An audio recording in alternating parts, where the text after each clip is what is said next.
That'd be hard to find a kid when you're dusting for French in the playground.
Welcome. Good evening, everyone. Thank you for joining us. I'm Jeremy Earnhardt, President and CEO of Music for All, and we are pleased to be hosting tonight's meeting. Tonight, we have invited representatives from each of our participating associations to report on the progress of what they are working on related to COVID-19 and the impact on music education in our schools. First, a little bit of housekeeping. Please activate speaker view in the upper right-hand corner of your screen, where you can switch between gallery view and speaker view for the best viewing tonight. If you have questions that you didn't get a chance to submit in advance, you can submit those by clicking on the Q&A button located typically in the bar at the bottom of your screen.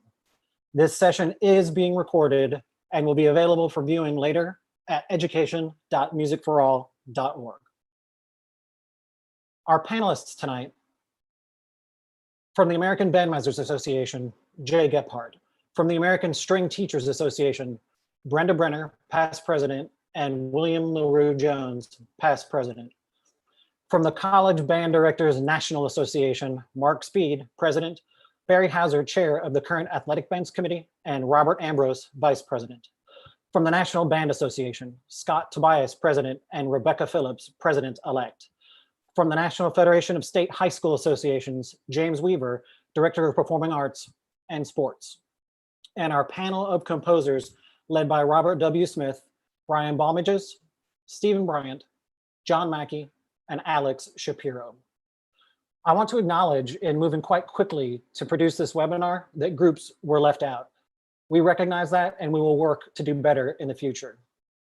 I'll be back later in the meeting to update you on what Music for All is working on to serve music educators and students this summer and beyond. But now I'll turn it over to our moderator, founder of Quadrant Research and Music for All Chairman Emeritus and current board member, Mr. Bob Morrison. Thank you, Jeremy. And I want to thank you and everyone at Music for All for working so hard to pull this together. And I particularly want to thank Robert W. Smith, who was the inspiration for tonight's gathering.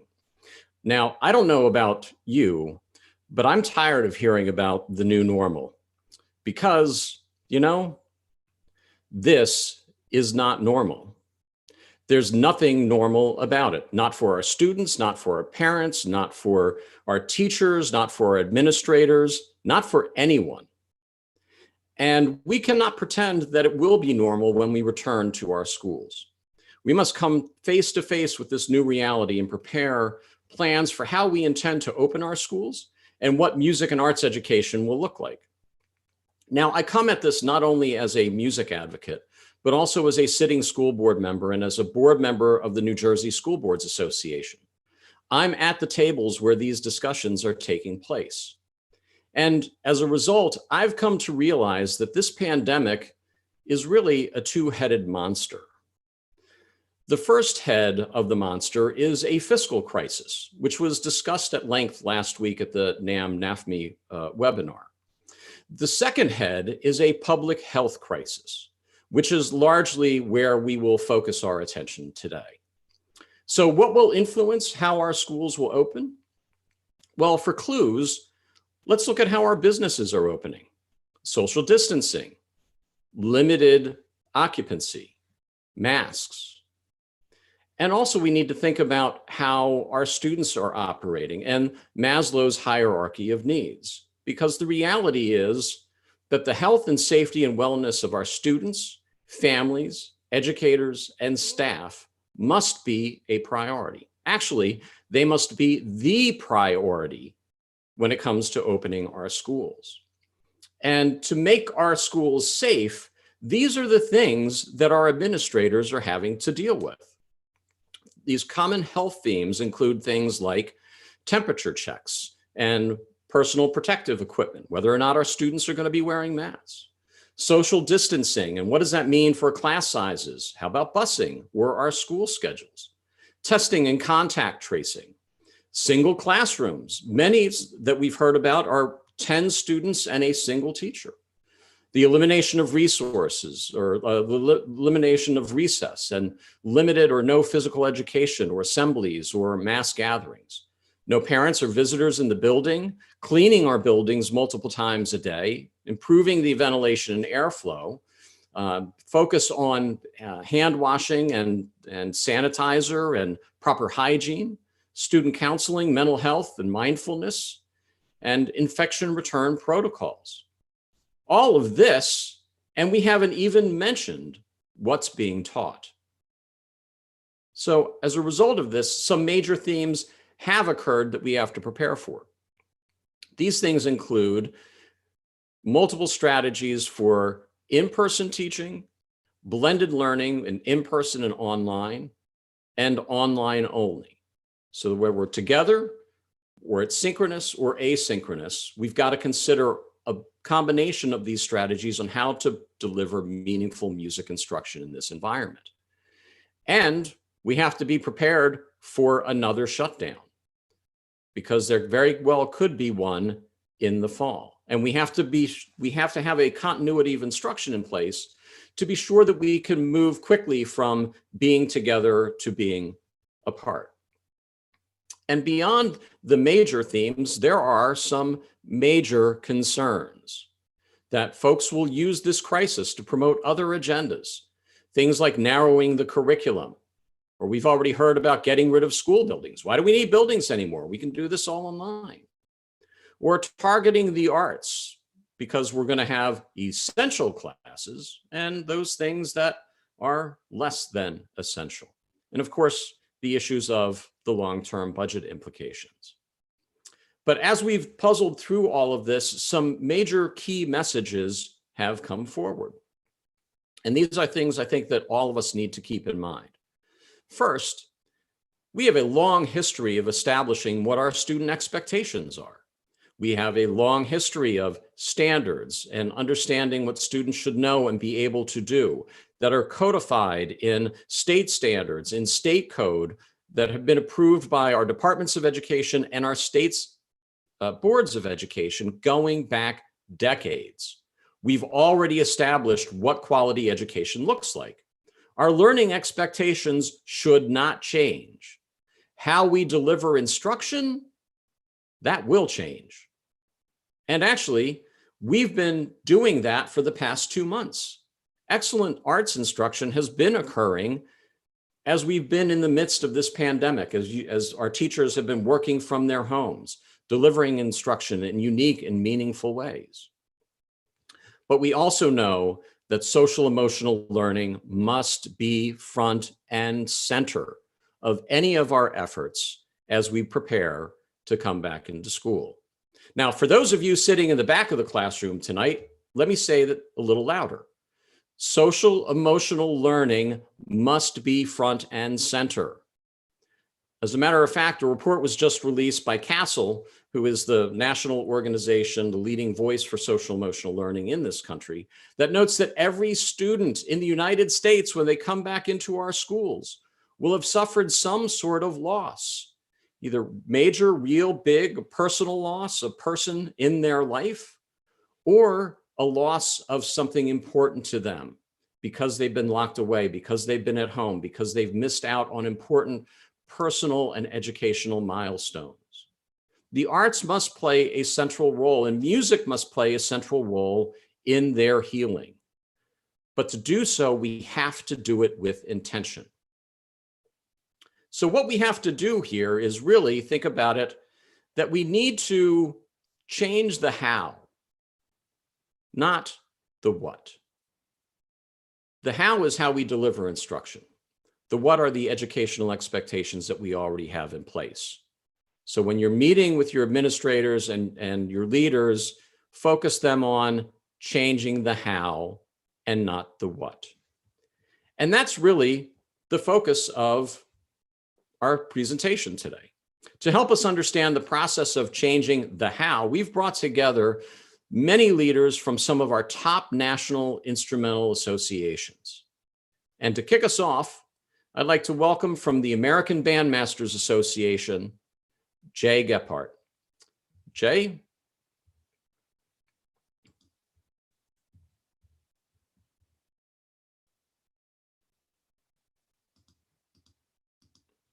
I think Jay, can you turn your mic and camera on, Jay? There we go. Yeah, am I on? You're on. There we go. Great, thank you. Again, I just want to thank thank Music for All for the invitation to be here tonight, and also just want to thank all of you for being here as well. This is, as you know, we're in unprecedented times, which require an incredible response from every part of our lives. Music educators and administrators alike are clamoring for help and are looking for our profession in a more powerful way than ever to maneuver these waters of COVID-19, a COVID-19 world. The American Bandmasters Association, or ABA, is made up of what I refer to as a brain trust comprised of some of our nation's most experienced band directors, composers, and members of the band and music industry. They come from every walk of life, having taught at the middle school, high school, college, and professional levels. And of course, the ABA stands ready to help our profession in any way possible to maneuver through these troubling times. As a point of reference, I would tell you to keep in mind that the American Bandmasters Association was formed by Edward Franco Goldman and others in 1929 at the beginning of another very troubling time in our nation's history. It was because of forward-thinking directors who were alive at the time that music education survived the Great Depression and the other challenging world events that happened in the 20th century, so that we can now experience what we do as band directors and music educators in the 21st century. Our profession has been made up of individuals who are known for their hard work and determination, resilience, and outside the box thinking. And as we look ahead to the coming months, we have to realize, in order to withstand the test that we're facing right now, that creating goals and outcomes will become more and more important than ever. We're not going to have the opportunity for those kind of feel-good band concerts where our administrators come up to us and say, wow, the band really sounded great tonight. We're going to be relying more and more than ever on goals and outcomes to propel us through these difficult times. But knowing our profession like I do, I think we will survive the COVID-19 pandemic and come out on the other side stronger. The ABA response to this crisis, number one, was to establish what we call the ABA COVID-19 response team, which is made up of many of our nation's most respected band directors and composers and music and performing arts administrators. These individuals are working through COVID-19 related problems in their respective areas of the country, but they also want to use their experience and their knowledge to help our profession move forward wherever directors may be. Members of this response team include people like Cody Birdwell from the University of Kentucky, Michael Brashear from the Texas Bandmasters Association, Chris Chapman from Central Michigan University, Randall Coleman from the University of Alabama, Brian Covey from Lockport High School in Illinois, Richard Crane, the president of the Midwest Clinic, Darren Davis, director of bands at Broken Arrow High School in Oklahoma, Amanda Drinkwater, the fine arts director in Lewisville, Texas Independent School District, Richard Floyd from the University of Texas, retired, Robert Floyd, executive director of the Texas Music Educators Association, Mark Heidel, director of bands at the University of Iowa, Roy Holder, director of bands, Lake Braddock High School, Virginia, retired, Alex Kaminsky, director of bands at Vandercook College of Music in Chicago, Brad Kent, director of music, University Interscholastic League in Texas, Barry Kopetz, chair of music department, Mississippi State University, Diane Koutsoulis, retired director of bands at Green Valley High School, Las Vegas, Stephen Moore, associate dean, Frost School of Music in Miami, Beth Peterson, associate director of bands, University of Illinois, Rebecca Phillips, director of bands, Colorado State University, Paul Popeil, director of bands at University of Kansas, Tim Ray, director of bands at Texas A&M, Scott Rush, director of fine and performing arts, Dorchester School District in South Carolina, Robert W. Smith, composer and faculty member at Troy University, David Vanderwalker, coordinator of performing arts for the Fulton County Schools in Atlanta, Alfred Watkins, director of bands at Lassiter High School, retired, and Todd Zimbelman, director of bands, West Salem High School in Salem, Oregon. And as you can see, this response team is made up of individuals who are located all around the country, but they're also seasoned veterans in our profession. And I think you'll find that they're standing ready to help assist you with some of the problems that you may be facing and be willing to assist you right now. Many of you are going to temporarily be hitting the reset button on your baseline and move into a very unknown, which may include a non-traditional learning environment. So beginning Friday, May 21st, that's this Friday, the ABA will launch the ABA COVID-19 Response Team Forum online. And it's designed to share ideas and provide a repository of information concerning COVID-19 in the performing arts. Response team members that I just referred to will be engaged in conversations on this forum and will exchange ideas and resources, provide additional guidance, respond to the many thoughtful inquiries posed by band directors, school administrators. One document that comes to mind is one that Roy Holder and the School Band Task Force Subcommittee created called Student Safety and Music Continuation Suggestions. Topics in this particular forum include discussions about classroom accommodations, scheduling adjustments, social distancing, finances, and the effect of COVID-19 on the financial status of our schools and of our programs, and also about how athletic bands and marching bands might be affected. Another topic or another thread in this particular forum will deal with how band directors can face the many challenges of starting beginning band members. And so we're all looking, we're looking for answers to that particular question. I know that's weighing on a lot of you. And how in the world am I going to start a beginning class through remote learning? And so that one of the threads in our forum is going to address that. And I know for a fact that Amanda Drinkwater at Louisville ISD in Texas is working on some suggestions in that particular area. The forum again is open to all, and it can be accessed beginning Friday by going to the ABA website, which is www.americanbandmasters.org. Forum information is also going to be shared through the many state and professional organizations by ABA members and through social media. One more uplifting note I would like to add is thanks to Roy Holder and Stephen Moore and the Frost School of Music in Miami and Colonel Jason Feddick, who launched a joint venture between ABA and the United States Marine Band. It's entitled The Stars and Stripes Together, a virtual patriotic play-along.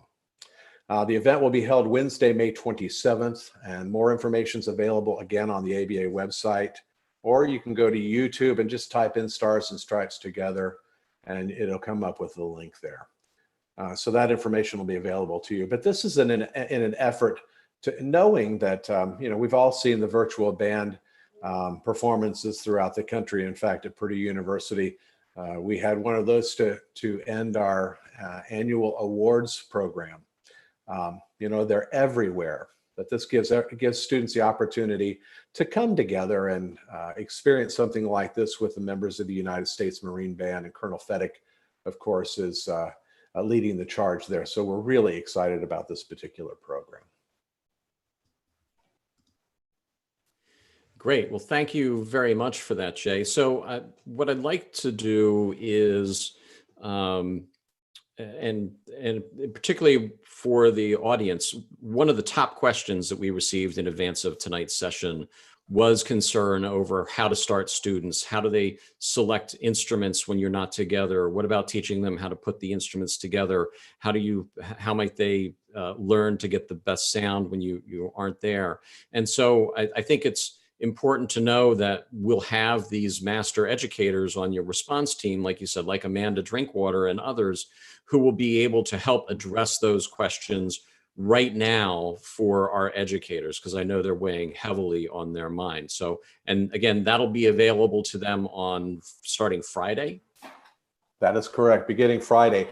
And I would also tell you with regard to the question about starting beginners, Roy Holder and his School Bands Task Force will also be creating demonstration videos that clearly show how students should do each task as a beginner. And of course, I'm anxious to see what Amanda Drinkwater comes up with as she's trying to create a system that she hopes to post in this forum sometime, hopefully even Friday. So we'll look forward to that. Excellent. Well, thank you, Jay, and thank you to all of the members of the American Bandmasters Association for your leadership, for stepping forwards, for working so quickly to pull together not only resources but people resources that can help our educators as they navigate their way through these waters that are ahead of us. So thank you very much, Jay. Next, I'd like to bring forward some You're welcome. folks Thank you. from the College Band Directors National Association. And representing that association, we have Mark Speed, Barry Hauser, and Robert Ambrose. And they're going to share with us some of the multiple things that CBDNA is working on right now to help you and to help all of us in this new environment. So I'll turn it over to Mark. You guys can take it away. Okay, thank you very much. And I do want to start off by saying we are all in this together. And those of us that are band directors are used to solving problems. It's in our DNA. That's what we do. We want to solve problems. And with that in mind, about 3.5 weeks ago, I contacted a number of music organizations with the idea that we needed to get more information on how the COVID-19 virus will affect our rehearsals. And it quickly gained a lot of steam. We had our first meeting just 36 hours after my initial email, and this movement has grown very quickly. We are commissioning a study, a scientific study based at the University of Colorado Boulder with Shelley Miller as the lead researcher there. She's an expert on aerosols and indoor pollution and viral bacterial remediation. So she's an expert in her field. And this study is expensive, and we want to create a duplicate study so that it has scientific validity. But as of this afternoon, I'm very pleased to say that due to the generosity of a number of organizations within our profession, we are fully funded on the first part of the study and halfway towards funding the second study. So this has come together very quickly. This study will be looking at aerosols, which are the microscopic droplets that come out of everyone's mouth when they're speaking, singing, playing an instrument, acting, or participating in sports. And we don't have a lot of knowledge about how much of these aerosols may be produced on individual instruments and voices, and how much may accumulate over time. And this is the big question that really came out of the tragic situations with the choirs in Washington State and Amsterdam, the Concertgebouw Choir, where over 80% of the participants in rehearsals and performances at those two spots became infected. One from a symptomatic person and the other, I believe, was asymptomatic. So these are pressing questions that we need answers to, but also we need to find solutions.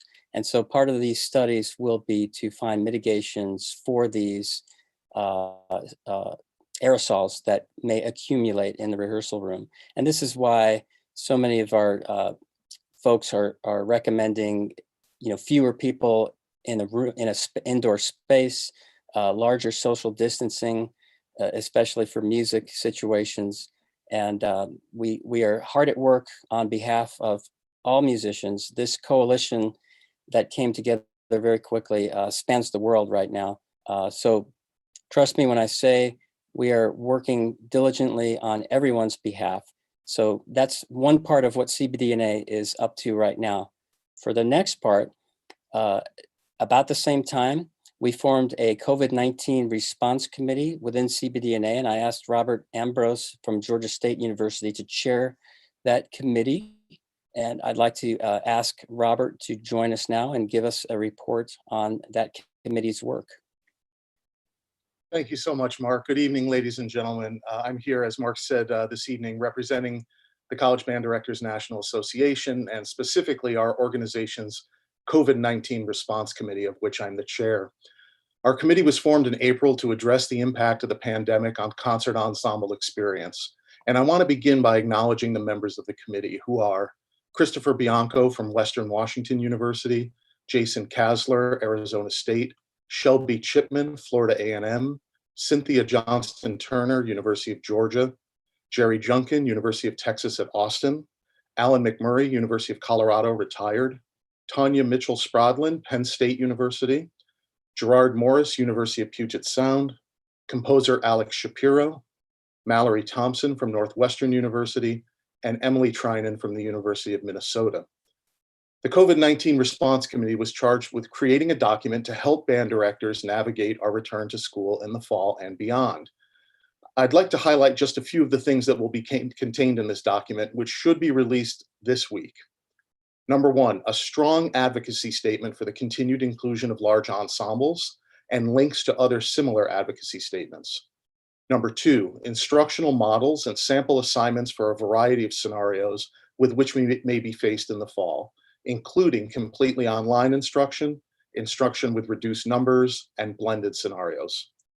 Number three, a database of resources for remote instruction, including online resources. Number four, a sample list of chamber repertoire performable with reduced or indeterminate instrumentation, and many, many more things. I'd like to close my portion of the webinar with 2 points. First, since the COVID-19 situation is ever evolving and rapidly changing, the document that we create and publish will be a living document that will be amended and edited frequently. Second, while CBDNA serves bands in higher education, the organization holds a holistic view of the field and of our indelible connection to middle and high school ensemble programs.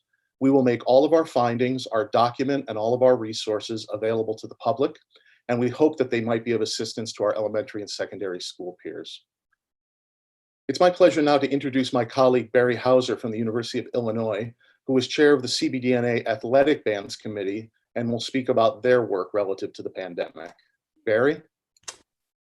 Thank you, Robert, and good evening, everyone. Thank you for the opportunity to be with you this evening. It's a great honor to serve our profession, as well as being asked to serve on this panel.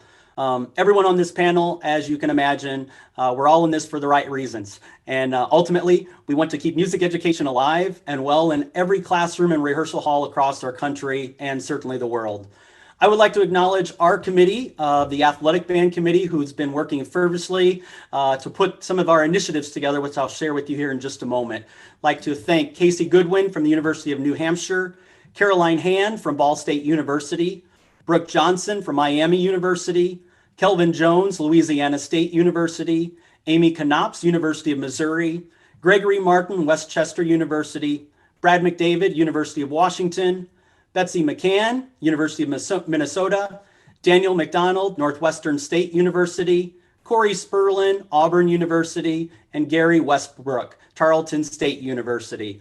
One of our first of 3 initiatives that we have within the athletic bands area is going to be an athletic band virtual symposium, which we'll be hosting May 28th and 29th. Yes, that's next Thursday and Friday from 10 a.m. to 7:30 p.m. Central Time. And that's going to be open and free to every music educator throughout the country. This is going to be, again, something that, again, there's going to be a number of things addressed at the collegiate level, but certainly open to our high school colleagues that will be dealing within the athletic bands or marching band activities. Some of the sessions that we're going to be focusing on in this virtual symposium will include the following: some of the known science at this point behind COVID-19 and how it may impact us, musically speaking, that will help us make better and educated decisions for the summer and fall. There's going to be strategies for creating safe spaces in our buildings, our practice fields, in the stadium, virtual applications and strategies to move our activity forward versus shutting things down, regardless if football is taking place or not. Strategies for safe live performances if you are able to meet face-to-face or if you're under a hybrid scenario. Innovations to sustain the marching band activity in the virtual classroom. And continuing to foster the communities we have built, how we continue to engage with our students who joined our ensembles for a sense of community and togetherness. All of this information about our virtual symposium will be shared in the variety of band director, music education Facebook groups, and certainly on our CBDNA website. So be sure to look for that information coming forth soon. The second of our 3rd initiatives is an athletic band's marching band document. This is also going to be a living document, and this will be a supplementary document to the document that Robert just shared with you from our COVID-19 Response Committee.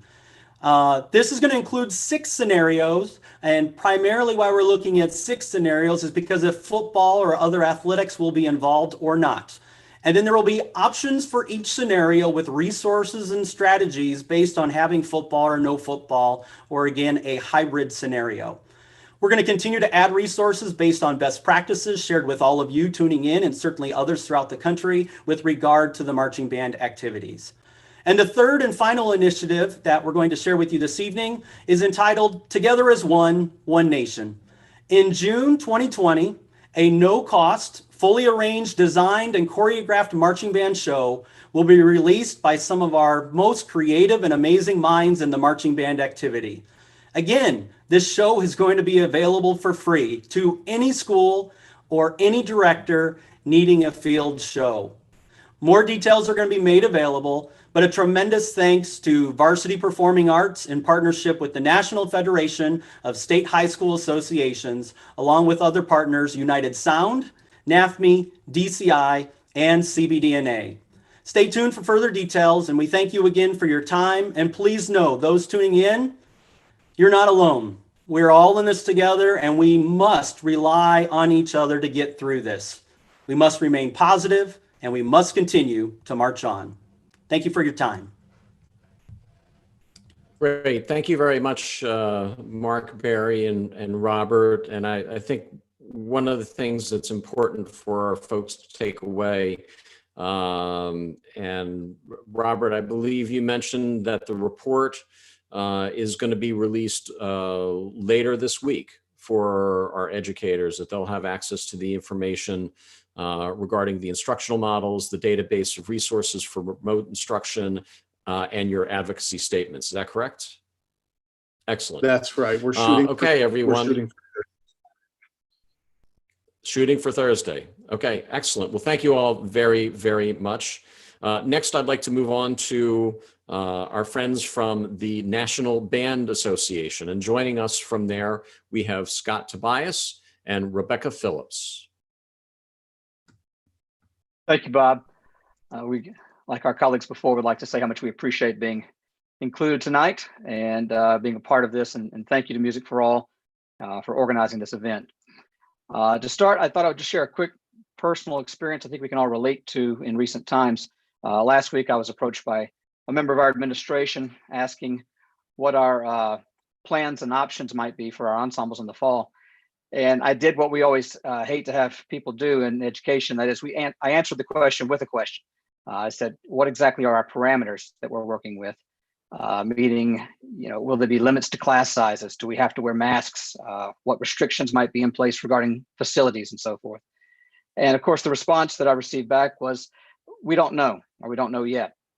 And I'm sure many of you probably had some similar conversations in recent weeks.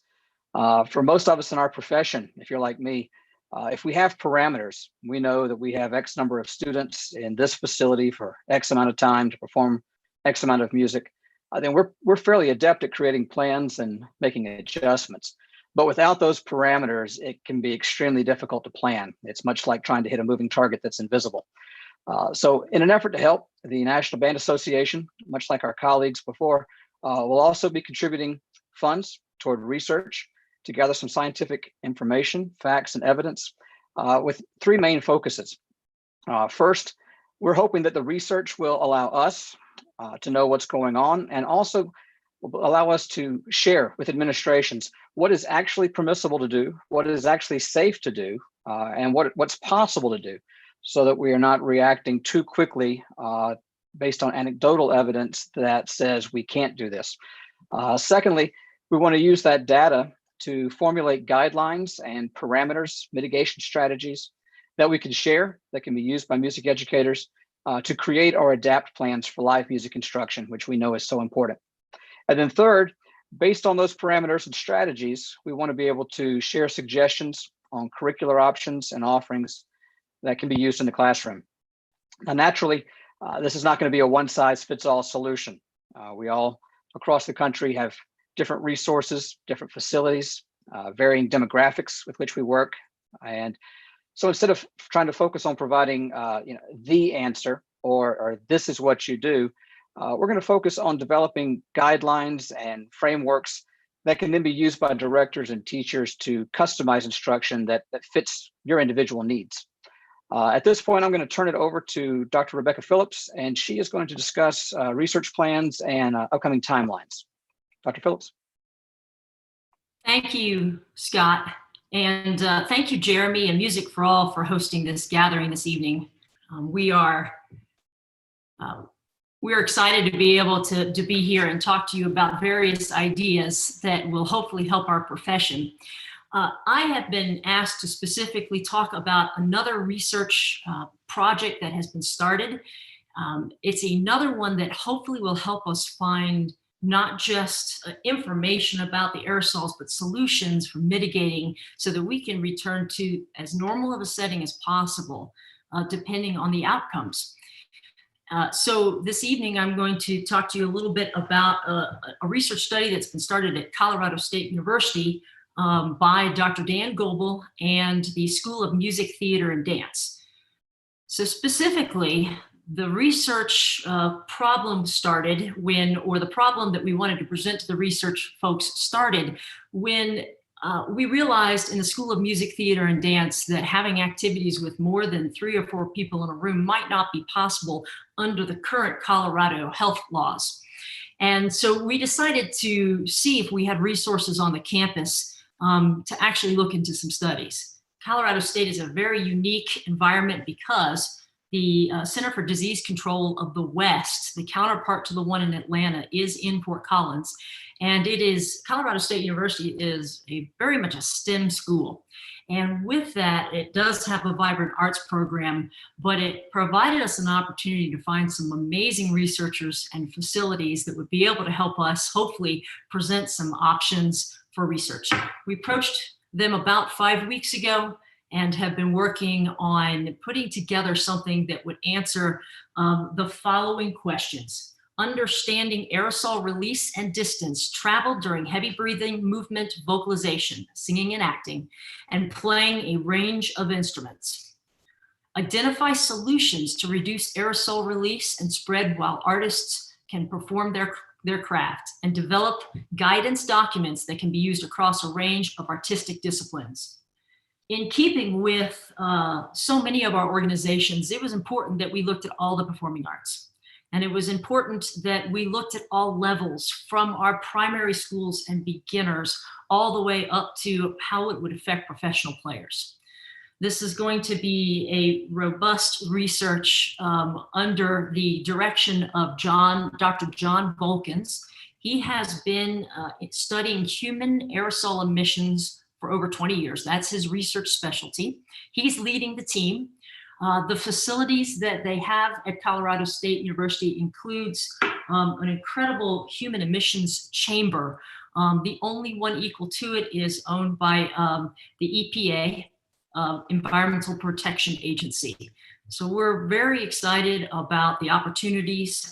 When we met with them, it was fantastic. You wouldn't believe it. We're sitting in a room with these researchers and we're explaining our problems with music and performing arts, and we need help and how do we move forward? And they all started smiling. And each one around the room started talking about, I played clarinet in band, or I was a ballerina, or my son is involved in music and is going into high school. It was amazing how they understood the issue and how they immediately grabbed onto this as a research that is near and dear to their hearts as well as ours. We're excited to be able to move forward with this research. We think it will begin next week. It will take about 7 weeks to get the initial data collected. And then at the conclusion of 15 weeks, the rest of the data will be ready to actually publish and distribute to the public. This will be available to everyone. So I'd like to take a moment and just say that any and all research is important if it helps us keep performing arts education alive and viable through this crisis and potentially any other ones in the future. So we are delighted to be able to present this opportunity for learning to help us move forward. Thank you. Back to you, Bob. Great. Well, thank you very, very much for that, Rebecca and Scott. And Rebecca, just to help our folks understand, because of all the questions that came in advance, the largest volume of questions were variations around aerosol studies, what's safe, what can we do, what can't we do, what do we know, what don't we know. And so the timeline that you played out, I know we're going to be posting the study proposal at Music for All this evening, but I was curious, you blocked out the timeline, but if this starts next week, as you hope that it will, from a calendar standpoint, when would we expect to see a document? I thought it was 12 weeks or 15 weeks. Could you kind of put a time date on that for us? Absolutely. According to the timeline that the research team presented, we are going to be able to hopefully present some initial data by around the 1st of July. After that initial data is presented, it's initial data though, then they continue on with the mitigation process. We told them that because we're a land grant institution, the information that we get is going to help our primary and secondary schools, not only within the state of Colorado, but around the country. And as soon as we can get answers, but of course we need to do this correctly, we need to be able to start giving this information out. Excellent. Well, I know that that's music to a lot of people's ears that are really looking for that information. And it's also comforting to know that it's being led by such a renowned doctor in this area to give credibility, the type of credibility that our educators feel that they will need to take this information to their administration. So again, Scott and Rebecca, thank you very, very much for sharing that with us this evening. Thank you. And Thank you. Thank you. And next, we'd like to bring up the American String Teachers Association. Joining us from the American String Teachers Association is Brenda Brenner and William LaRue Jones. Please take it away. Thank you, Bob.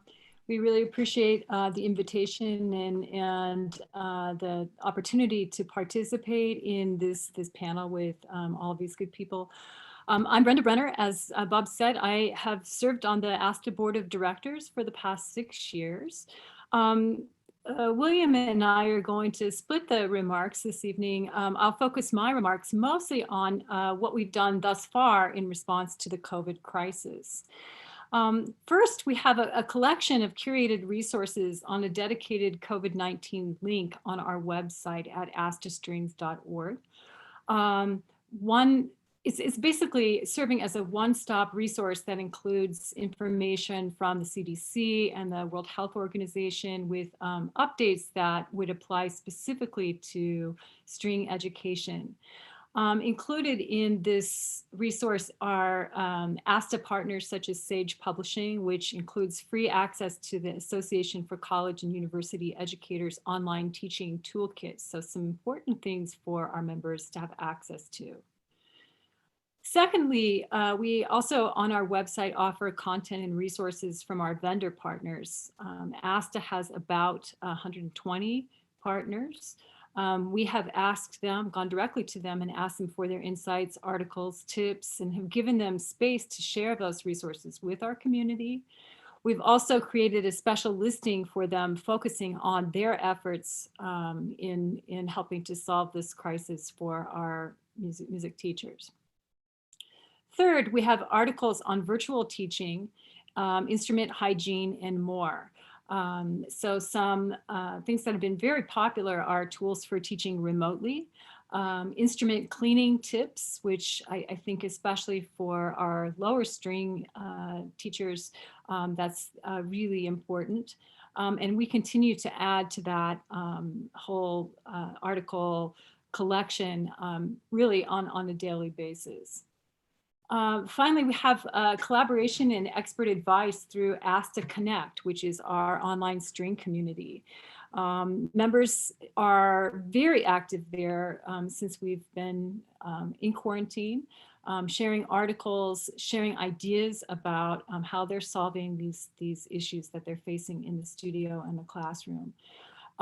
We are getting a lot of questions on how to enhance sound quality on Zoom, particularly for our private teacher sector. Sharing of research, which, as we know, all of us on this webinar know that the research is coming in daily, and I was excited to just hear the previous panelists with that exciting research. Ideas about how to meet the challenge of starting new students virtually. I think that's going to be a challenge, and I think our members and experts will be chiming in on our Ask to Connect site. And then again, cleaning our instruments safely so that our students are safe, but the instruments are also well cared for.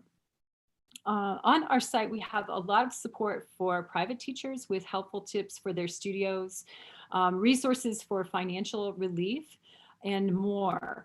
We have opened up our certificate advancement program. It's called ASTA CAP for member students so that it's free in June. So this is a way for private teachers to provide opportunities for their students in an online only environment. So give them something that is motivating for them to practice for. And really importantly for our private teachers, we have information from the CARES Act that applies to small businesses so that they can get some relief.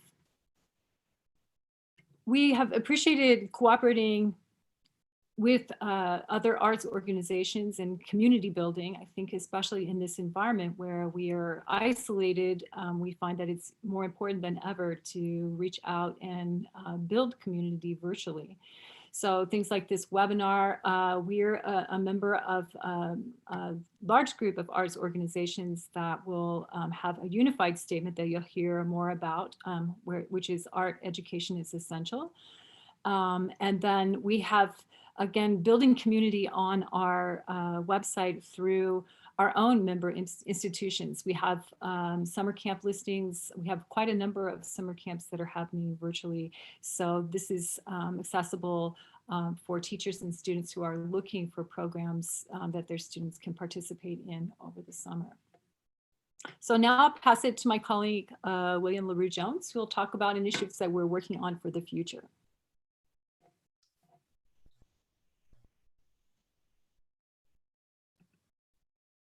Okay, well, thank you very much, Brenda, and good evening, everyone. And thank you again, Music for All, for providing us all this forum to come together.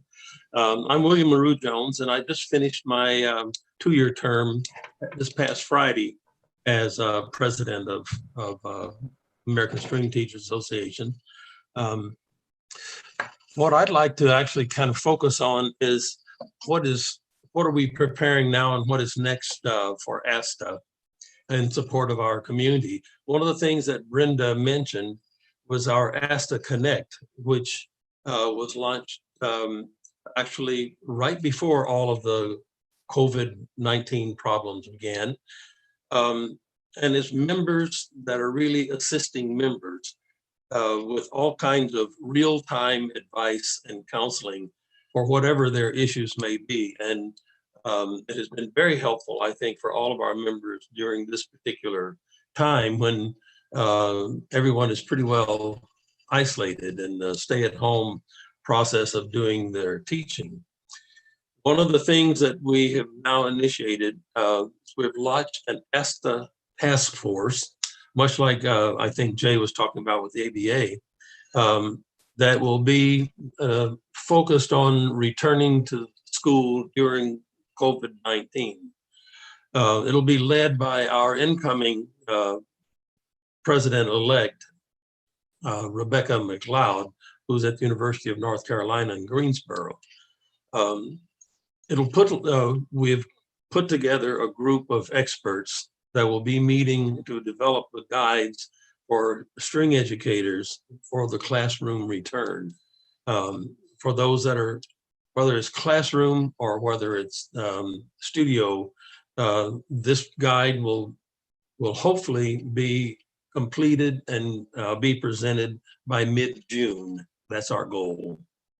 It'll include information for string educators that can plan in the fall, regardless of what their school districts maybe mandate. And we're doing it in 3 different levels: the in-person, a hybrid of in-person and virtual, so that there will be an easy transition, hopefully, for the teachers to be able to work through. Also available soon with our website will be resources, strategies, and other suggestions that will be different components besides just written documents. Our virtual learning opportunities that we have, in addition to ASTA hosting sort of the virtual chats for collaboration among colleagues, ASTA chapters, we have chapters in each state will have launched new initiatives with their community learning engagement series like they have in South Carolina. Indiana has been hosting informal conversations and collaboration.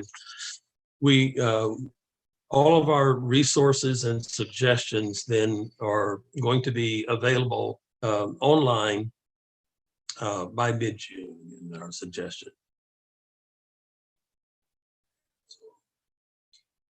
Excellent. Well, thank you very much, William. And I also want to thank Brenda as well for your contributions and the work that you're doing with ASTA. I know we have a lot of string educators that are joining us tonight, and they're very interested in hearing your words. So thank you both very much. Next, I'd like to move on to our good friends at the National Federation of State High School Associations. And joining us from there is Dr. James Weaver, who will update us on the many initiatives that the Federation find themselves right smack dab in the middle of. So James, take it away. Great, thank you, Bob. Good evening, everybody. We're excited to be here and partnering with all the great organizations who are on this call.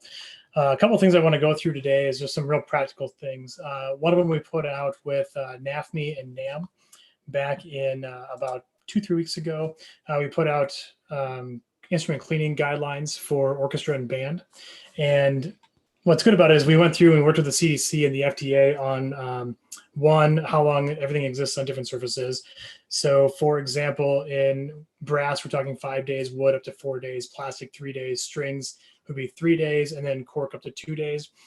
We went through and had a great conversation with a bunch of industry folks and had good cleaning guidelines to put through to deal with the viral contamination of instruments and what you need to do to clean that. The good news is with the virus lasting up to surfaces on that amount of time, if you kind of leave everything alone for a week, by and large, it'll be not harmful on your instruments.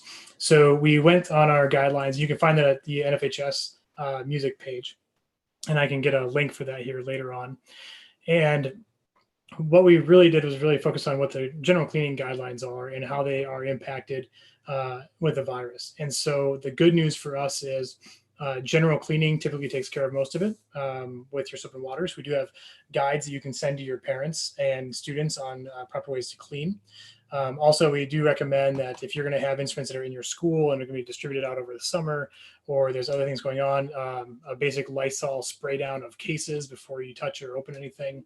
Also, make sure you're using gloves and masks, as with the CDC guidelines we have now. But these are good guidelines. Like I said, it was between the NFHS, NAFME, and NAM. So you can go ahead and check those out. The other one we have, which was a big deal for distance learning, and we're going to continue work on this in the fall, is in late March, early April, we set up copyright permissions with Alfred, Barnhouse, Concord Theatricals, Hal Leonard, Warner Chappell Music, and Warner Entertainment to allow for digital distribution of music that has already been pre-purchased in your schools. So for example, when the school shut down, they shut down hard and fast. And so I went to the publishers and we negotiated out an agreement for all the schools to be able to do digital distribution of this material. So it makes it easier for your students to upload. So they can upload a private YouTube link and then send it to you. That way the access to technology becomes less of a barrier. And it isn't nearly as difficult to upload music. Now it is hard, but this is a legal way for you to do this. Those permissions go until June 15th. And then they will expire. We are working with the publishers in case we have a non-start to the school year coming up in the fall. So more to come on that, but there is also there on the NFHS website under distributed music recordings. and I can make sure that Music for All has all these links as well. Another project we're working on with NAFME right now is Return to Music Education Guidelines. And so when we are looking at what happens with your return to music, whether it's going to be all online, a mixture of online and in person, or in person, and what that different kind of in person will look like compared to what it looked like before we shut everything down. So we're working on those guidelines right now, and we should have those available for you within the next 10 days or so. They're going to be real practical guidelines for the education side of just here's some questions you need to ask yourself. Here's some directionality to go. We'll have some statements for your administrators to read. That way your administrators can look at it and say, okay, yep, music is completely doable within my schedule. I want to make sure that's important because we don't want to have administrators or anyone else start reducing school music programs out of convenience or because they think it'll be difficult to have these programs exist in the school. So we are looking at having all of that available in the next 10 to 14 days. And then I believe, like Dr. Hauser or Mr. Barry Hauser had said earlier, we were working with it together as one project. It's a very exciting marching band project. I'm very excited about it. We had over 300 schools jump on that right away. And so if you're interested in doing that, there are links available to look at that marching band project. And then the last big thing we're working on is the COVID-19 research study with CBDNA. We're excited. We have 40 organizations that are working with us on this.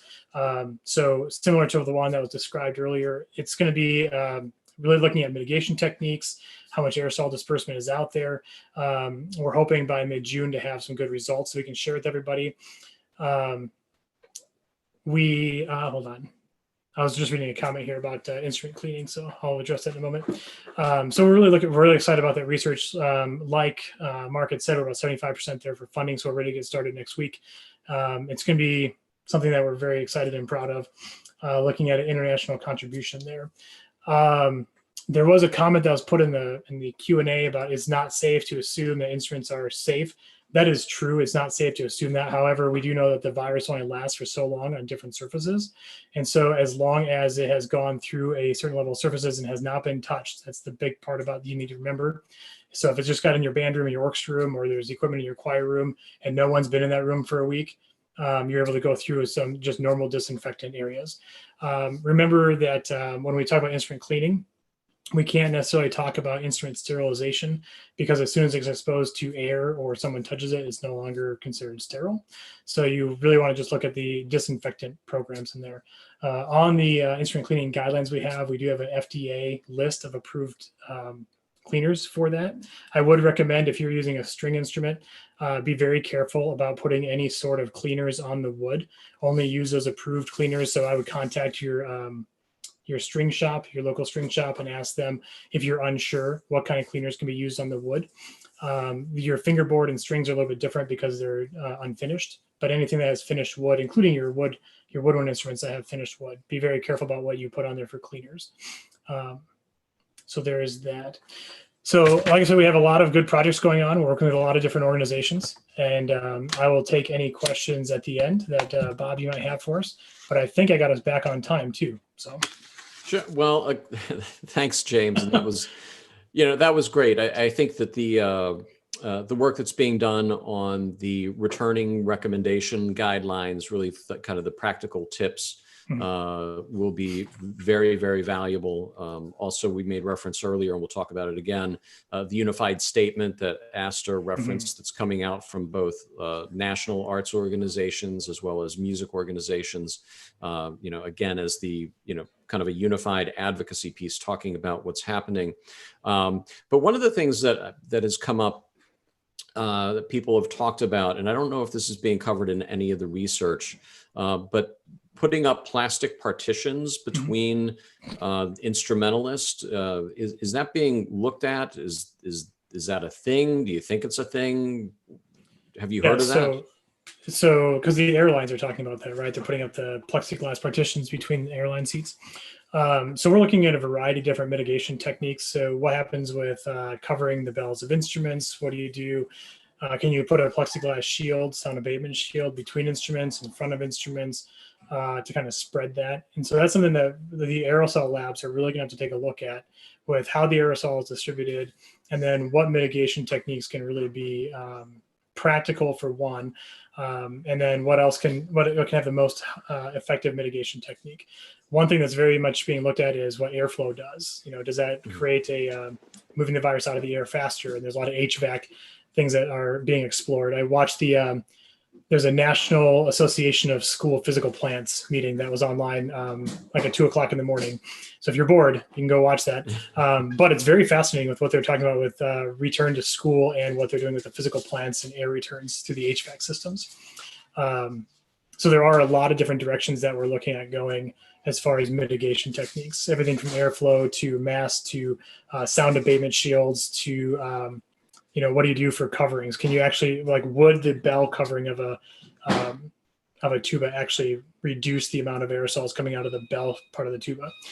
Those are questions we don't know yet. But those are mitigation techniques that we're going to attempt through some experimentation to see if that mitigation attempt will be successful or not. Terrific. Well, just a lot of great work going on and a lot of great work that's going on with different organizations. But one of the things that I'm finding that invariably your organization is at the crossroads of a lot of this. So we really, thank you for the leadership that you all are playing, and thanks for joining us here this evening as well. No, thank you.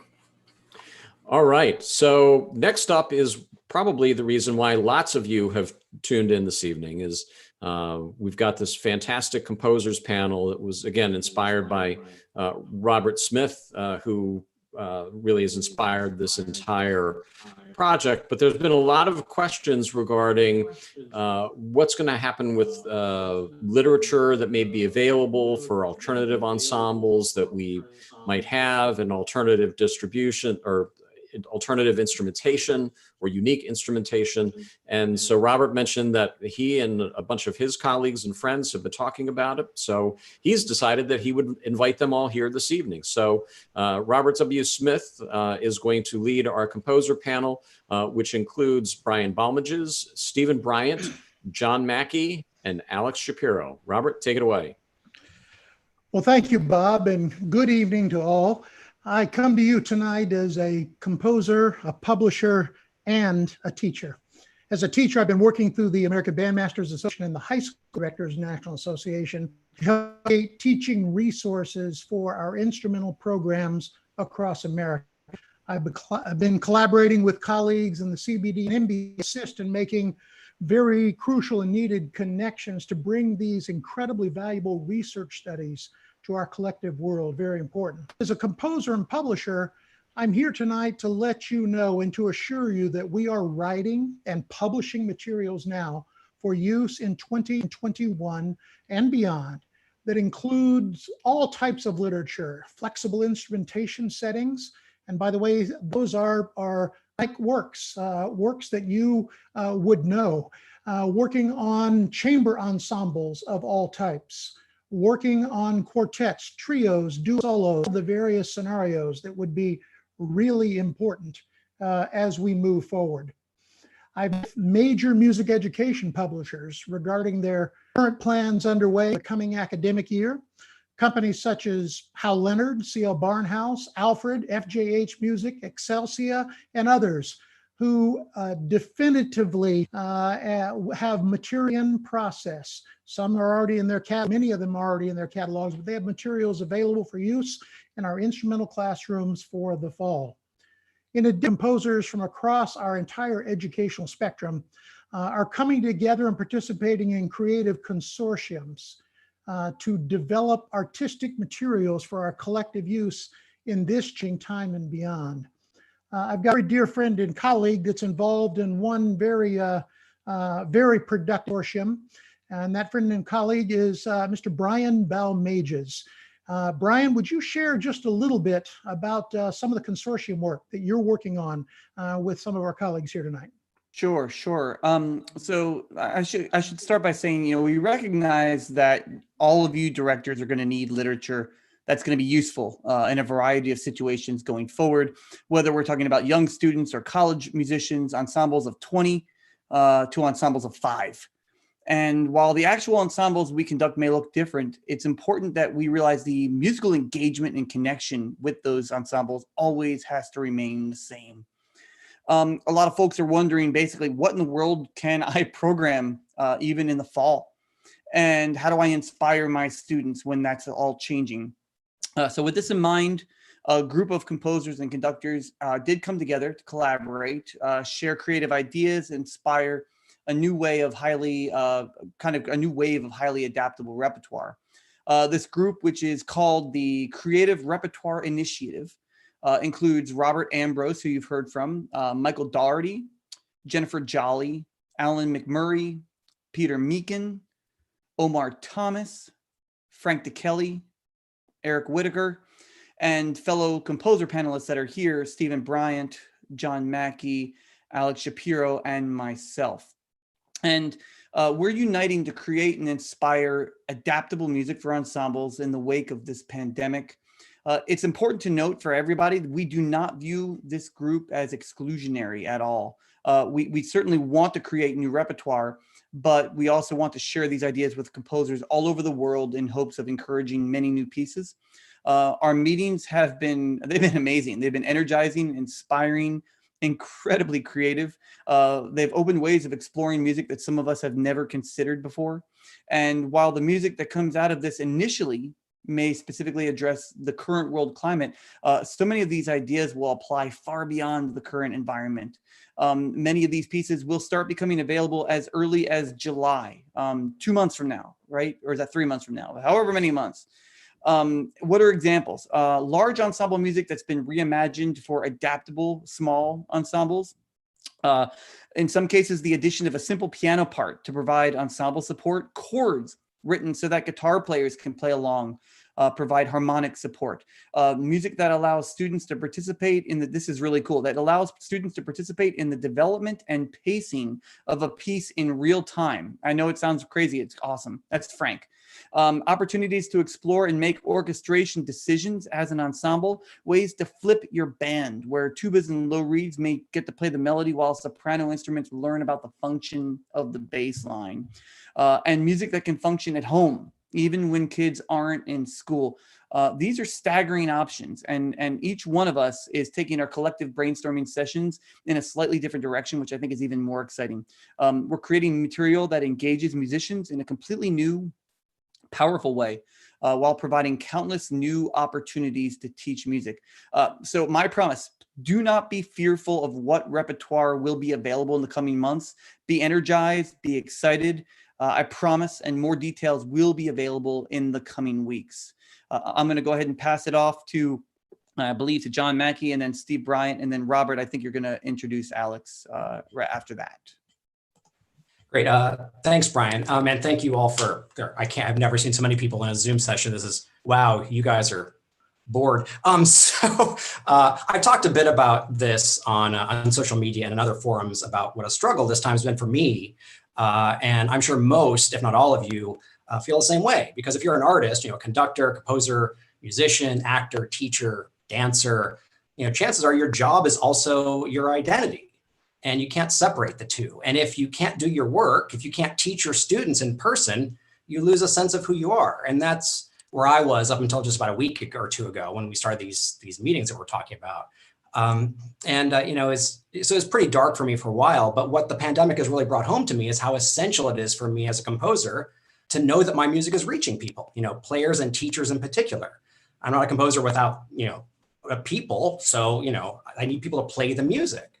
And I'm just grateful there's this effort being made to find new ways to create music for students, even in the midst of pandemic. And hopefully this initiative will help countless players and teachers as well as other composers.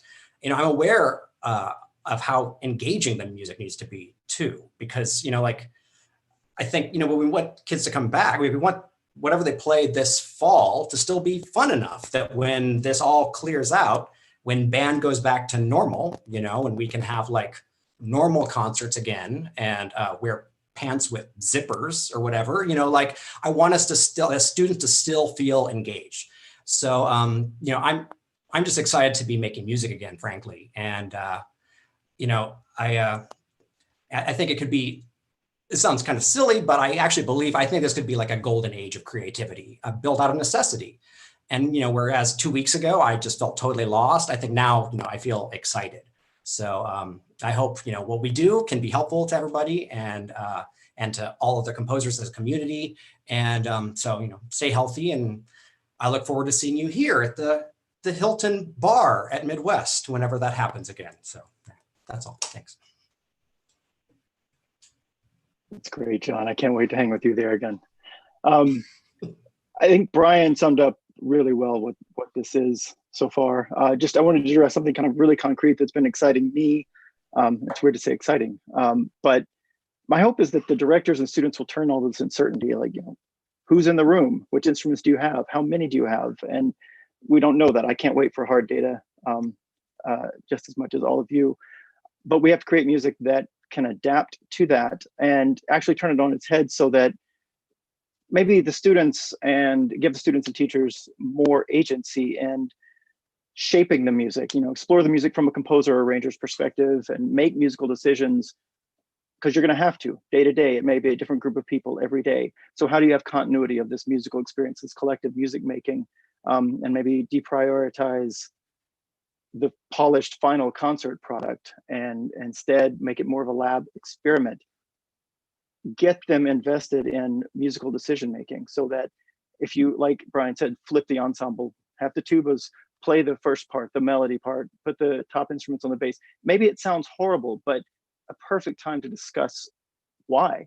Why do we make these musical decisions? Why do composers and arrangers have not certain instruments enter later than others?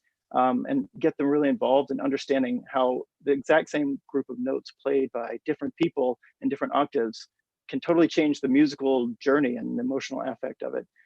Hopefully that will then pay dividends in the future when they come back and are making music gloriously, all of us together in a room, and be really more invested in. So that's where I'm approaching and try to create music that you can use in that fashion. I hope you will. Well, thank you, Brian and John and Steve. Joining us also this evening is Alex Shapiro. She's working in the same consortium as our three colleagues you've just heard from. But Alex brings something else to the table. If you're not familiar with her music, she is writing for very fine professional musicians for many years. But about a dozen years ago, she started writing materials. Alex, again, is working with us and for us as an educator right now. But Alex also sits on the board of directors of ASCAP, the American Society of Authors and Publishers. And I've asked her just a few thoughts from that perspective as our professional music industry out to our educational community. Alex Shapiro. Hi everybody. ASCAP has been forever dedicated to education. It's about to launch actually a virtual ASCAP experience, which is going to be full of educational programming for weeks. And throughout the year, ASCAP provides encouragement and performance opportunities and scholarships and awards to aspiring music creators of all ages. And they're very supportive of us as music creators and as educators. We're all in this together, as everybody keeps saying. And the ASCAP Foundation, on whose board I'm also really proud to serve, is a public charity, and it's focused on supporting songwriters and composers and lyricists of all ages, again, through music education and talent development and community efforts. And so being involved with ASCAP has been very, very exciting for me as an artist. And as an artist, I want to say a few encouraging words to every composer who's watching this. Like my colleague and friend Steve Bryant here, I write an awful lot of electroacoustic pieces for wind band and also for soloists and chamber groups. And one of the things about this, it's a very big advantage because these kinds of pieces are really well suited to musicians who are practicing alone at home and who can still experience a large sense of the musical work as a whole because of that track. And I want to encourage every composer watching this panel to consider diving into the digital audio end of the swimming pool if you haven't already dipped your toes in there. And it's really rewarding artistically to meld instruments with audio. And you're also giving educators even more great ways to keep their students playing instruments. I've always maintained that composers who write for professional musicians should use their musical voice in pieces for students as well. Because these students, we all know this, they are the future of the arts.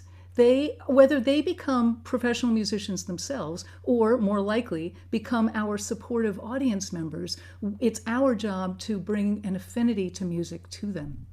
So as for existing online for the time being, I have one thought I want to share before I move on, which is let's try to avoid focusing on limitations and focus on the opportunities and the possibilities that we have. Let's avoid even thinking in terms of trying to make an online experience similar to a live performance. It's not. We all know that. But what our online reality can be is all sorts of things that it can actually do more effectively than an in-person experience. You know, there's a humanness and an intimacy that comes from connecting in Zoom rooms, you know, when we see each other in our natural habitats and barking dogs and messy rooms and NASA launch stations and all that, right? And the humanness is a major aspect of art and communication. And for over a decade, I've been connecting with ensembles all over the world using, you know, interactive web video. And it's always been a heartwarming experience that connects and engages directly with so many students. So thank you for letting me share my thoughts on this. Thank you, Alex. We very, very much. I am very honored to be a member of the American Bandmasters Association, and I've been recently chairing the Composers Caucus as part of that organization. We have discussions going on, and there will be a forthcoming call to our composers to look at their iconic works and create new versions of their works in a flex instrument series. This is a call to action for all composers working with all publishers. And the world of music education needs you now more than ever. We urge you, all of us tonight, urge you to join us in this. You know, we have voices of the future sitting there in with those children. We've got to make sure that they have something to say. You play an integral part in that. I also want to urge all of our teaching colleagues here to make sure it's not business as usual. Please understand that publishers will have some supplemental publications coming out that are not part of the normal cycle. So continue to look and read those resources that are coming your way. Thank you again. Bob, back to you. Great. Thank you very much, Robert, and thank you all on the panel. This has been really fascinating to hear, and actually inspiring because of the enthusiasm that we're hearing coming from all of you. And I for one could not agree with you more, John, when you talked about the fact that this is going to be a golden age of creativity. I absolutely believe it. And I think just hearing the conversation that you all just had is a testament to that fact. Now, one of the things that we talked about doing was we're going to have a little Q&A, but because we're limited on time, I do want to ask one question of one of our panelists. And James, I don't know if you could turn yourself on for a second. I just want to ask you about one of the big questions that has been coming up, and I'm not sure what has been done to address it. So James Weaver, if you're available. Sure.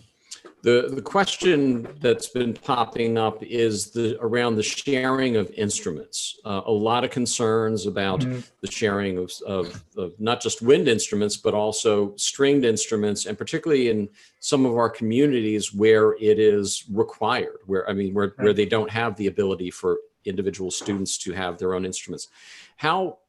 What do we know about the safety around sharing instruments? And is that going to be something that's possible? Or is that going to be something that we need to avoid in the future? What are you hearing? What are you seeing?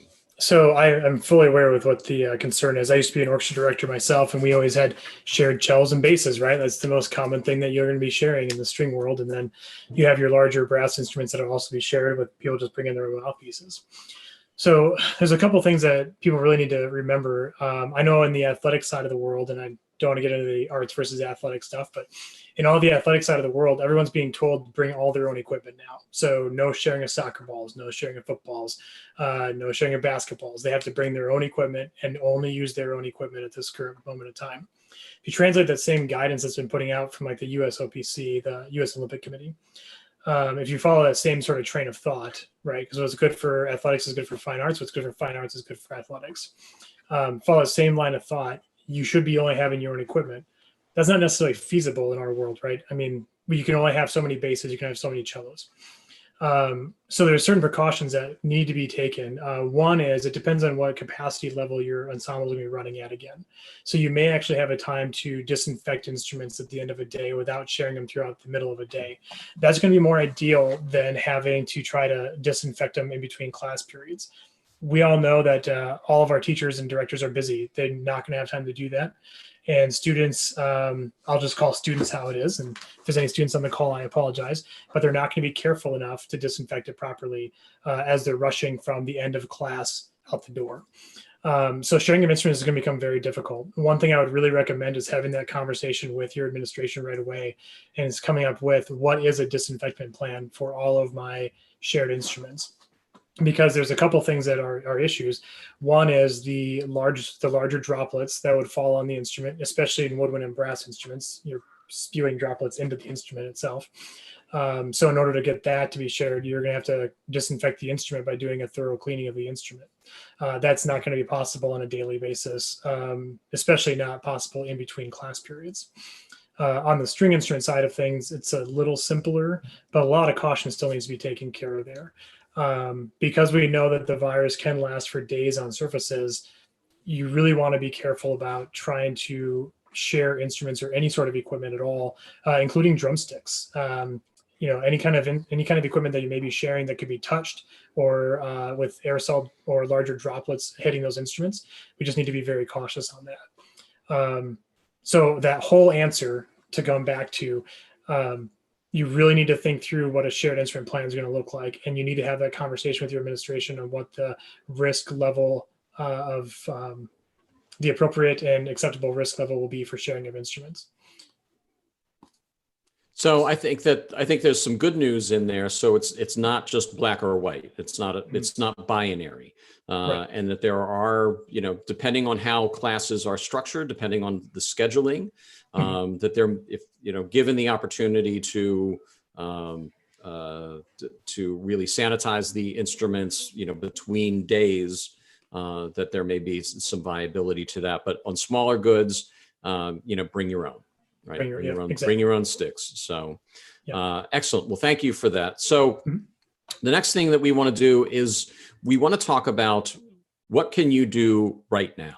And it's really important. A friend of mine and a friend of many of you that are on this call, Dr. Tim Lotzenheiser says, one action is worth 1,000 webinars. So we're going to give you some choices on what actions to take.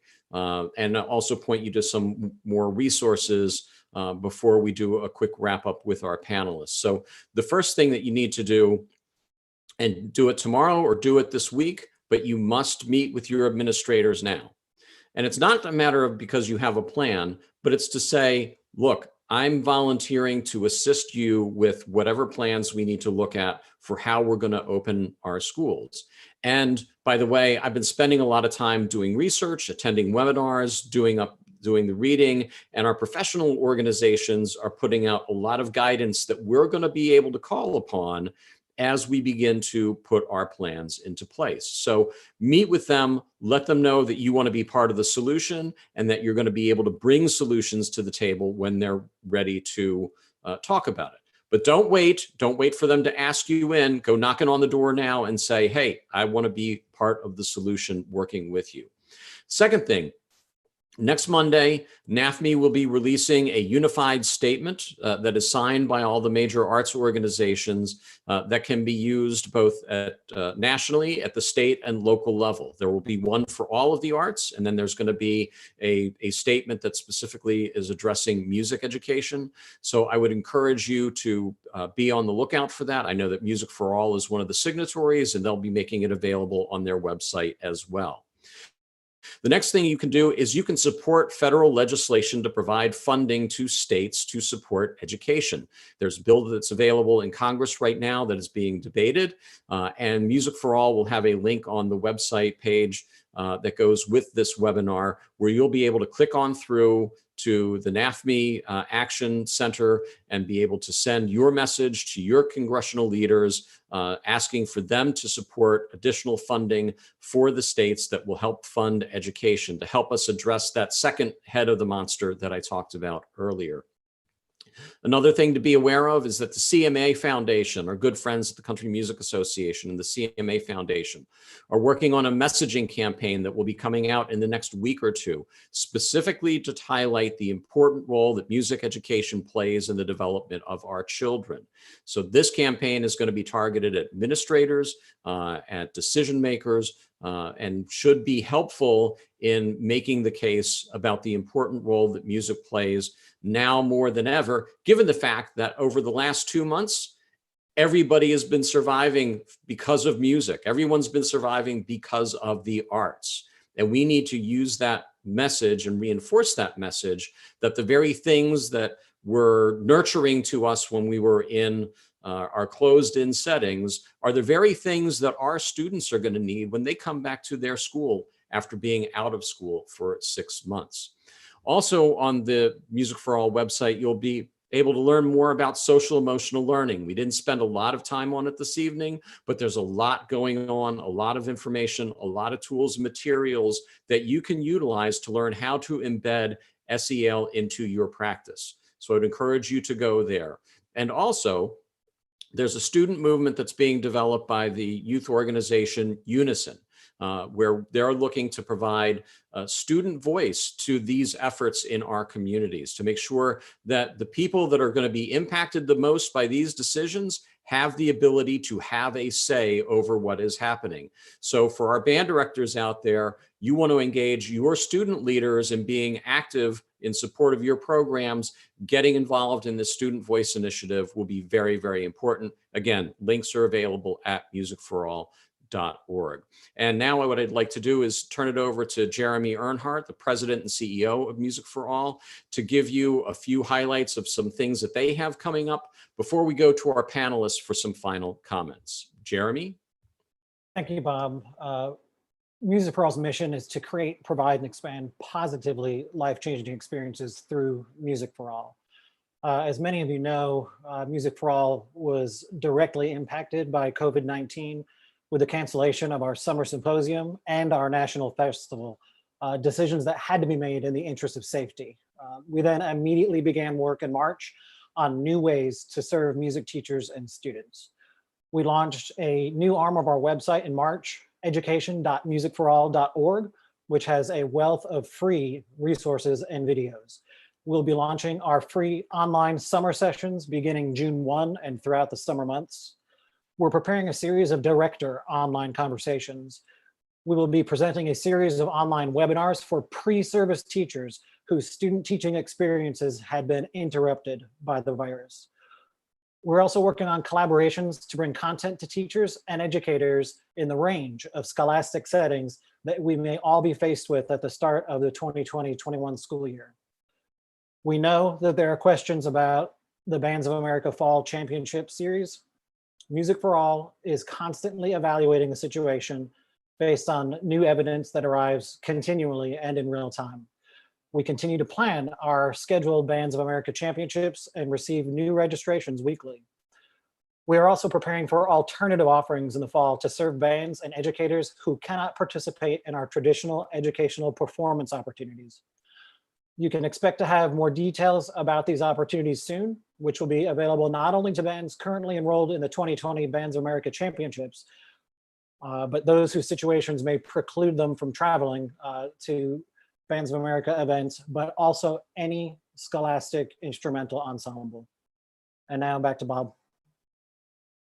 Great, thank you very much, Jeremy. So again, it's been an excellent evening, and what I want to do is just give each of our representative organizations the chance to give just a quick parting comment regarding their thoughts as we look forward. And so first, I'd like to go to the American Bandmasters Association and Jay Gephardt. Jay, do you have any closing comments for us?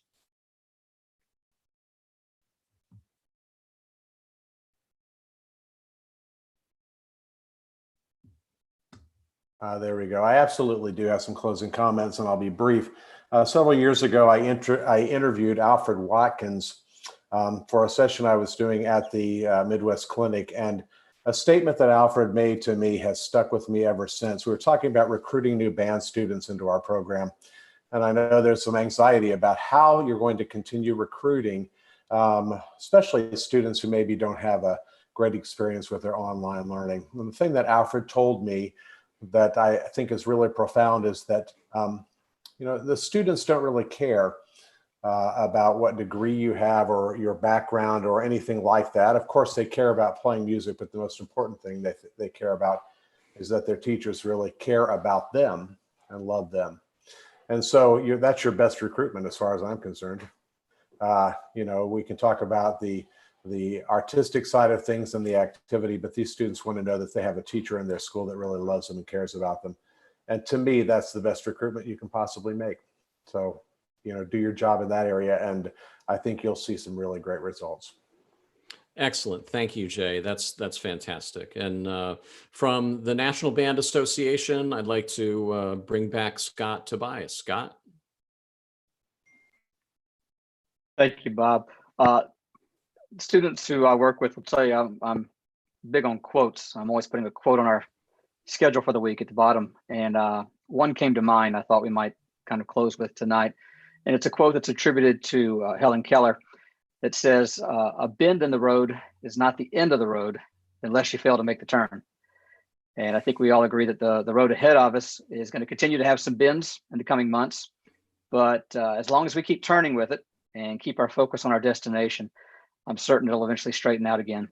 And working together, we'll continue to find ways to not only make music, but make a difference in the lives of our students. And so as has been said before, to those listening, you're not alone. And if we can help in any way, any of the organizations, any of the people you've seen tonight, reach out to us. And together we're gonna get through this. And that bend in the road, it's not gonna be the end of the road. We'll make the turn and we'll get there. Excellent, Scott. Thank you very, very much. From the American String Teachers Association, I'd like to bring back Brenda Brenner. Brenda? Thank you. Through our isolation, we've seen the value of community.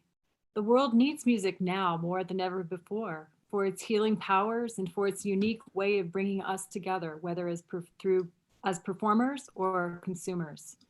Musicians are flexible, persistent, creative, and know how to work together, all qualities that will help us to overcome this crisis. AST is very proud to band together with these partners you see tonight and work toward a bright and no doubt quite different future. Thank you. Great, thank you, Brenda. And from CBDNA, I'd like to bring back Mark Speed. Mark? Yeah, thank you. I think I echo all our previous commenters, and we will solve these problems. We don't know how long it will take, but we will solve them. And music is too important not to have in our future, and we will have music. Just keep the faith, stay positive, be a leader in your community, and we'll work this thing together until we get to a solution. Thank you. Excellent. Thank you very, very much, Mark. Now also back from the National Federation of High Schools, I'd like to bring back James Weaver. James? Great. Well, I just want to start off by saying music teachers are amazing, right? They're professional problem solvers through and through. And I am very proud of what we've seen come with our music educators throughout the course of this very difficult 2 months. We have all pulled together for the betterment of music education, and I'm excited to see what innovative things our teachers come up with as we go into the summer and the fall.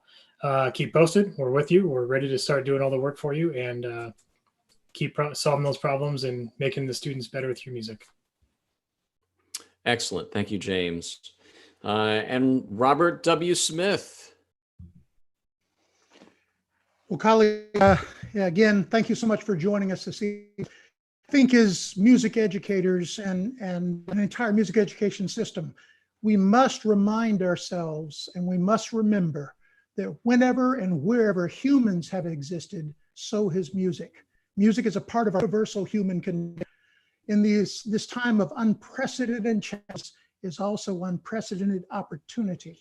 and it's right before us. In the last 2 months, we were required to read the entire education system with no notice. Our teachers met that call and have been working harder than ever before in ways we could not imagine to serve our students and our ensembles. This is a call to our profession. This is a call to act to our teachers. This is a call to action to our art form. And as I said earlier, this may be the most important endeavor of our life. Teachers facilitate learning. Great teachers take information and reorganize it in a way that's going to be relevant to our students' daily life. This is our greatest call, and it's our greatest challenge at this point. How we reorganize, how we teach student success today and in the future is our primary goal. As teachers, we must reach out to our colleagues, our organizations, in the most collaborative effort in our history. We have to reach up to our administrators, our school boards, our state boards of education, so that we can reach forward to students and their future and future generations of students. Our programs must survive in order to be able to reach forward. Reach out, reach up, and reach forward. But I also must remind us that our reach exceeds our grasp. We can reach for something. We may not be able to grab a hold of it with firmness, but we can reach further, we can hold on. And if we reach extremely far, we can explore limitless possibilities as long as we reach far enough. I believe in music, and I believe in music's role in our daily lives. In the way to music gives soul to the universe, wing mind, flight to the imagination, and beauty to every facet of our life. I believe in music education and its power to transform students, transform nations, and transform our cultures in the most positive of ways.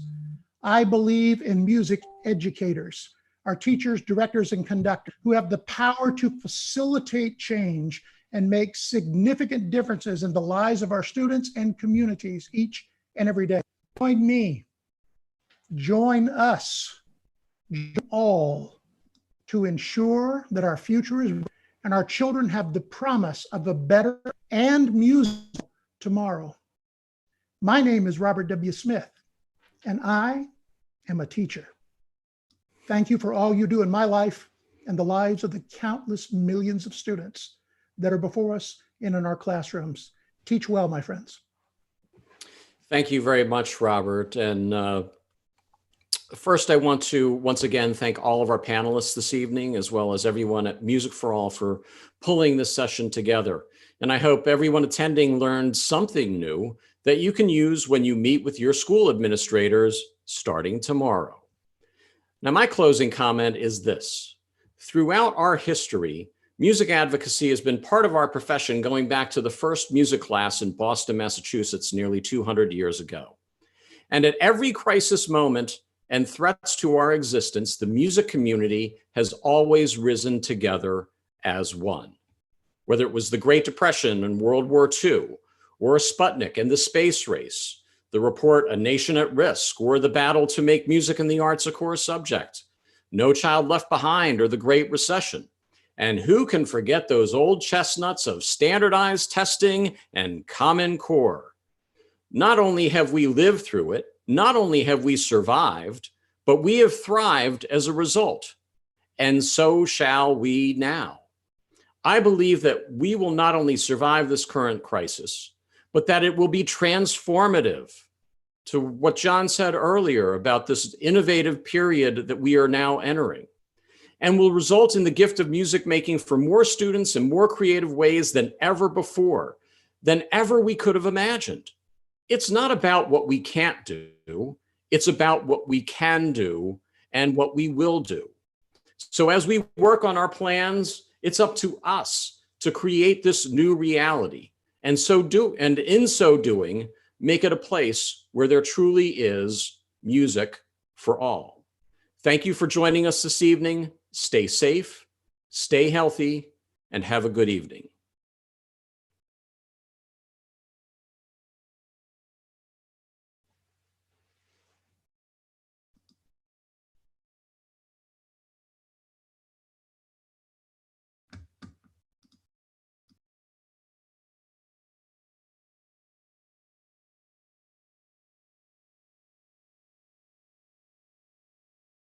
Thanks, everybody. I hope you guys have a great night.